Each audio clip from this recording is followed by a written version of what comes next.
Hey, you're listening to Wrestling Roundup, FreeFM 89.0, episode 105. This is Grady Hooker, and live on Skype we got Josh. Yo. And we got Brandon. Hello. So I believe this is the show before Extreme Rules? Not entirely.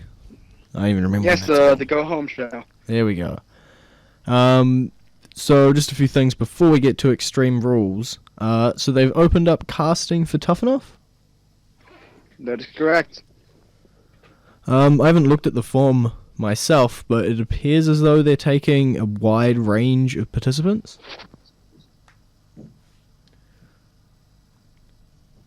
Yeah, I'm not sure. Yeah, I've heard that there's a specific age range, I think, that they're looking for. But I don't know if that's imposed on the form or if they're going to let anybody apply. I believe you have to be over 18. That's all I know of the age range. Yeah. You can almost guarantee that nobody will be over 30, though. But you'll still let the You other doesn't hire anybody over 30. Yeah, I think the article I read was 18 to 25 was the range they were looking for. Or at least anybody over 30 that's inexperienced.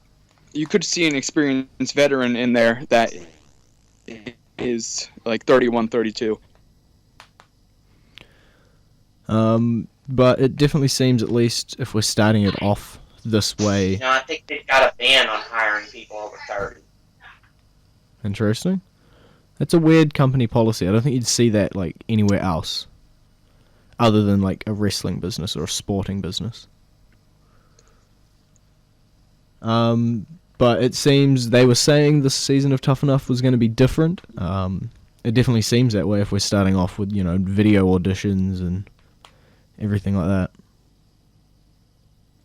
Yeah, I'm pretty sure they did a similar thing last year with a video. Not last year, in last season with a video audition. Okay. I never paid close attention to the audition segment, but it seems as though they still haven't announced coaches or if they're even going with that format. They'll probably go with coaches, but nothing I've heard nothing about it yet. And the other bit of news that came through this morning on my phone, they are deciding to release WWE 2K15 to the personal computer.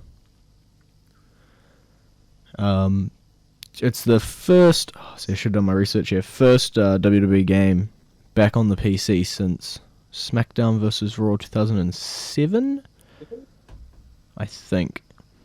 And supposedly it's only weeks away. I don't know what month, or what season, is it spring over there now? I think so, because I think it's autumn here. Yeah, I'm not sure. No one pays attention to seasons anymore. But I think the community, at least, are very happy at this because it'll be just constant mods to this game. Basically, any wrestling person you can think of will be modded into this game. And now we can move on to Extreme Rules. Woo. So we got a tag team title match, Kid and Cesaro versus the New Day, who defeated the Lucha Dragons. Yeah, it looks like the New Day are finally showing a villainous side, and it kind of looks like Kid and Cesaro are starting to lean towards being good guys. Whether they're trying to lean that way or not, it seems to be getting that reaction. Yeah, the New Day on Raw, they were getting boos. They weren't just getting New Day sucks, they were actually getting boos. And they cheated to win. Well, I don't know, grabbing someone's ankles and not letting them get back into the ring, is that really cheating? Well, it is cheating. Cheating if you get caught. Fair enough. And it is kind of cheating, because the guy, he wasn't even in the match. True. The ref just thought it was really weird that the guy was standing on the outside of the ring, unable to get straight into the ring. I don't know, maybe Sin Cara has some heavy feet. The likelihood of Kid and Cesaro retaining? I'd probably say it's close to 60-40 in favor of Kid Cesaro right now. I'll go 80% retaining. Yeah. I'd go almost 75. I think it's almost a sure thing, but if they're trying to usher the titles onto the Lucha Dragons, and they are turning Kid and Cesaro into that good guy role, then you might need the New Day transitional in the middle. Yeah, last night during Raw, I tweeted a prediction that I think that we'll see the New Day walk out champions, but I'm not sure. Before, when they were good guys, you could say that they were getting a bad reaction and that it wasn't worth putting the titles on them. But if they're going to go bad guy, then they're getting the correct reaction for that. Yeah, I don't even think they got a reaction when they were good guys. They got sucks. That's about all I had. Yeah, that's Philadelphia for you. And I think announced on Raw as well, we are now going to be getting a street fight between Ambrose and Harper. Not just any street fight, a Chicago street fight. They're the same thing. This match had no build-up except for that Raw, right? I'm not going crazy? No, it had build-up. Harper powerbombs him through a ladder at WrestleMania. Harper powerbombs him through a table on the Raw after WrestleMania. Okay. Harper powerbombs him again on a following episode. I've just been missing all of those then. I remember the one from WrestleMania.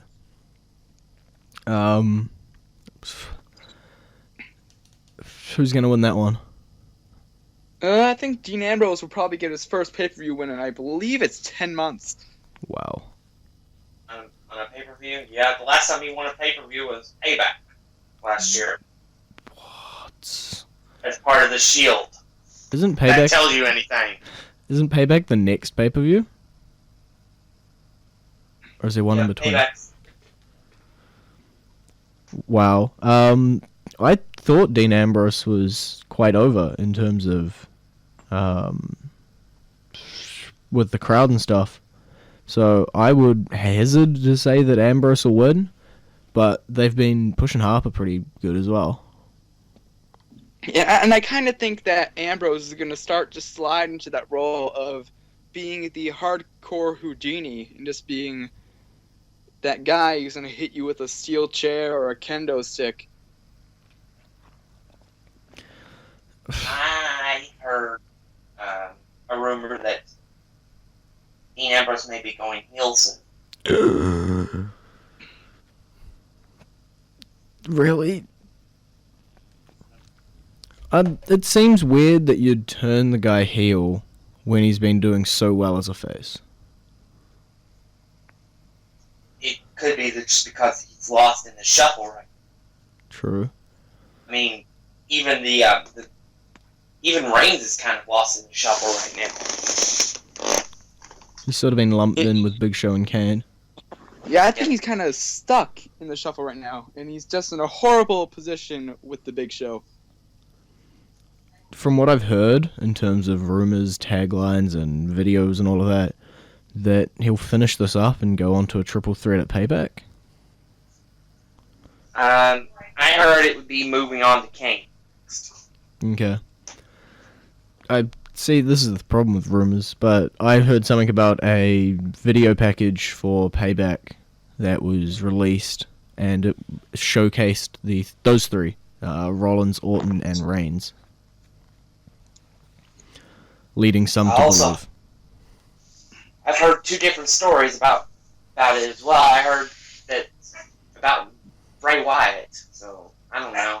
I heard one story that Bray Wyatt's been talking about Randy Orton and would get involved in the match the way he did with Dean Ambrose and Seth Rollins last year.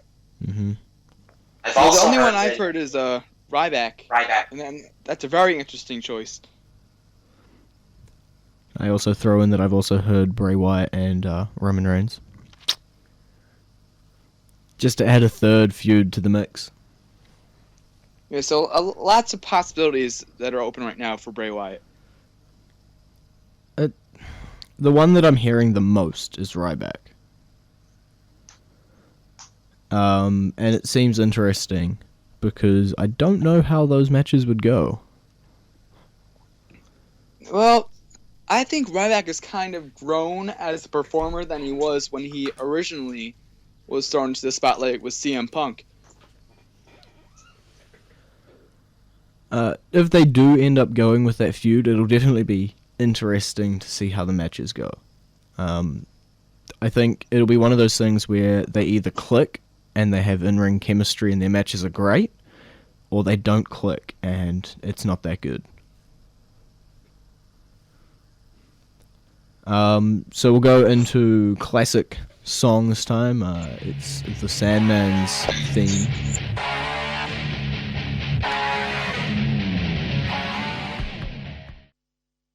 And you're back with Wrestling Roundup, FreeFM 89.0, Grady, Josh, and Brandon. So Paige has been written off to go to a movie, and Naomi has taken her place. Yeah, as of now, there's been no official match announced, but I'm expecting some kind of match between Naomi and the Bella Twins. Wikipedia says so I trust Wikipedia. And by that I mean never trust Wikipedia. It's definitely highly teased to have some match there. And it's also been teased that the Bellas may turn face as a result. Yeah, I definitely saw that. There was a big difference in Nikki's commentary. She went from being a very snappy heel on commentary to a light face.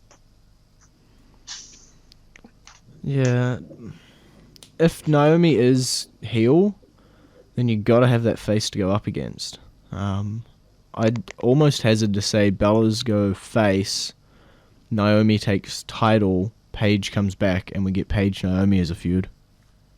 Yeah, I think it is definitely going to be the Bella Twins turning face, because if you look at it this way, there's no top face diva right now that is available. Paige, she is off filming a movie. AJ, she retired. There really isn't anybody established left to fill that role. Summer Rae, oh wait. Actually, Nikki versus Naomi has officially been announced. So Wikipedia was right? Yeah, it's on their website, on the WWE website. Well, there we go. Next time I check that, not Wikipedia. So yeah, I stick with my prediction. Face turn for the Bellas, Naomi takes title, Paige comes back, then we have that feud. That's my guess. If Naomi's winning any title anytime soon, she needs to get rid of that theme song. You'd think if she's going heel, she'll get rid of the theme song. Yeah, she should have had a new theme song a long time ago, and it's long overdue. What do we got next? We got the Intercontinental title match that may or may not happen between Bryan and Barrett.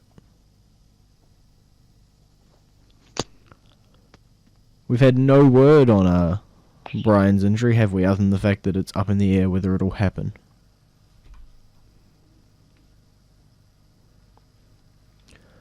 Because Yeah. I think the match is really up in the air right now. If the match does happen, I honestly would not be shocked to see Barrett win. Yeah, I think if Bryan is as injured as it seems, and the fact that they are going, will the match happen?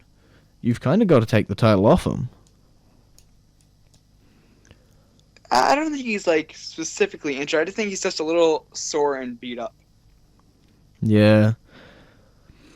I don't know. I have heard people just say, pull him and put the title as a Barrett Neville match. But I think that's just because people want to see Barrett Neville match. We got time for one more to talk about. What do we got? Reigns versus Big Show. We slightly talked about it. Last man standing match. Yeah, easily Roman Reigns wins this match. Are you sure? Are you sure? Really sure? Not the. I can't really name a last man standing match that Big Show has won. Although you'd imagine that he'd win a lot of them. In recent memory, I remember him losing one to Alberto Del Rio. I don't know. It seems Big Show and Kane, for the most part, right now, are just circling with nothing to do. There was stuff with the Authority, but then that's breaking down, and they're not as important in that anymore. So I don't know. Yeah, I just think the Authority just needs to go away. I think the story's run its course, and it's long overdue for it just to end. Yeah. It'll be interesting to see where they go. I think, again, they're being lost in the post-WrestleMania shuffle. Okay. So we'll go into our current entrance theme. It's as current as can be. It's Alex Riley. He was in the Battle Royal at WrestleMania. That makes him current.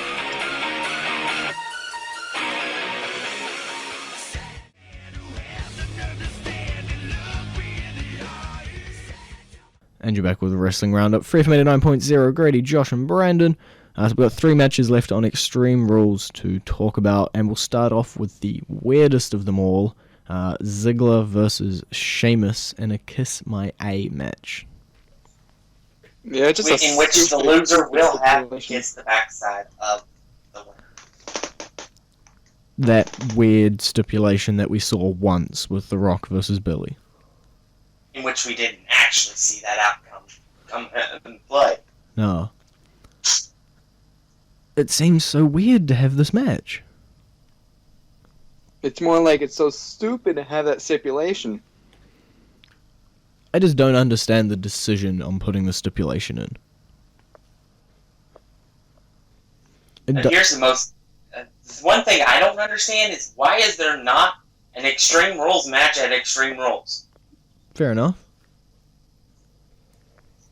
Was it last year? Yeah.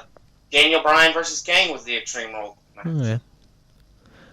I don't know. Yeah, that was a pretty entertaining match. Extreme Rules stipulations, it's usually a very fun match to watch. Nowadays, aren't they all the exact same thing, though? Like the Chicago Street Fight is essentially an Extreme Rules match. What's the difference? Well, usually a street fight is usually have the usual brawl through the crowd, brawl throughout the arena. And in an Extreme Rules match, I think you see a lot more weapons than you would in a street fight. Like a forklift getting used? Yeah, that counts. I think what we're missing Or from flaming this table. is the WLC match. But we'll go, what else have we got? We've got Cena Rusev in a chain match, or a Russian chain match, should I say. Yeah, it looks like they're going with the strat match rules for this match. Yeah. They're going to be tattered to each other's wrists with a steel chain. And they can use the steel chain however they choose to do so. You see, this is really weird. Yeah, it looks like the stipulation... But hey... I first heard this match and I brought it up to my grandfather, who doesn't, watch too much wrestling, but he still keeps up with it. And I was like, it's a chain match. What do you think it is? And I'm like, well, I think it's the chain is going to be there. You can use it as a weapon, because John Cena used his chain back in the old days. And he's like, no, they'll be attached. It'll just be like at the strap match. They'll be attached by the chain, and they can yank each other and all that. I'm like that. Nah, it doesn't sound right. He was right.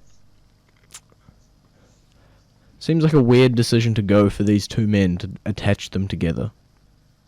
I think the stipulation was just put in place to protect one another in the case that they would lose. Yeah, I see where it's going.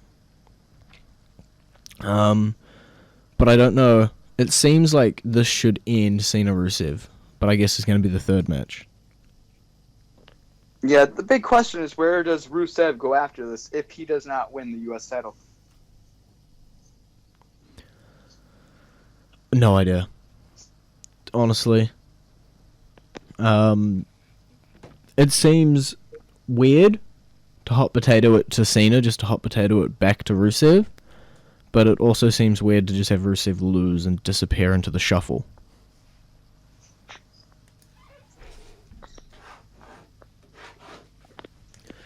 That being said, who do you think's going to win?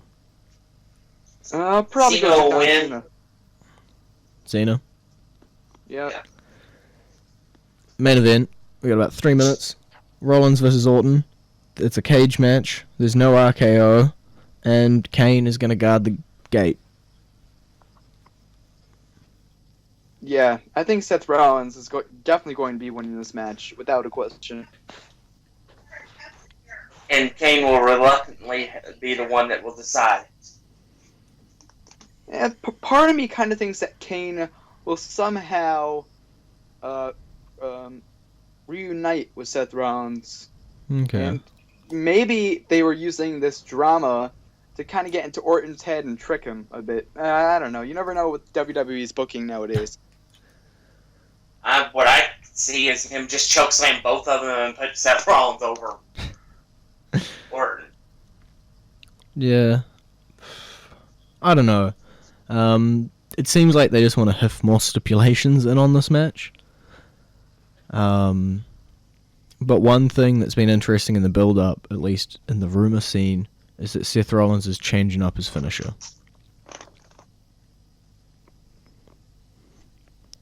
And I've heard all variable number of names of moves from you guys, and I've had to YouTube search those this morning. So I now know what sliced bread and Phoenix Splash are. I am educated.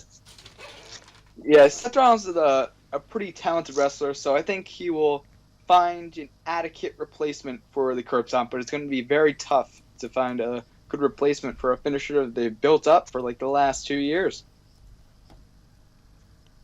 You get the right move, doesn't matter. I mean, they did that for Dean Ambrose. I see the curb stomp almost as the punt, in terms of it was built up, it put people out, it wrote people out of storylines, but now it's time to put it away. Yeah, mainly due to WWE trying to clean up their image a bit. And I've actually heard that this was as a result of the recent lawsuits, and so this doesn't look as bad to their image. Fair enough. So final winners, both picking Seth Rollins? Yep. Yes. Okay, so it's been great talking to you two. Great talking to you as well. Peace out. You can visit our Facebook page, facebook.com/Wrestling Roundup Radio, or our Twitter page, twitter.com/Wrestling Radio. That's all for this week, and I'll see you next week.